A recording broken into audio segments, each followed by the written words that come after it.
Bismillahirrahmanirrahim. Orucu batil eləyən şeylərdən biri Allah və Peyğəmbərə yalan nisbəti verməkdir.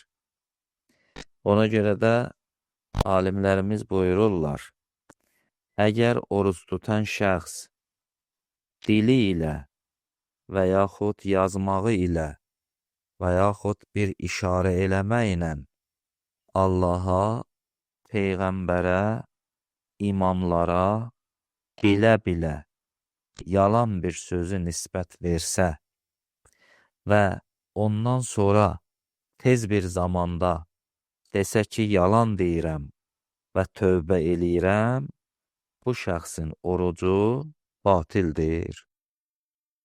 Bunun orucu artıq oruçluqdan çıxdı.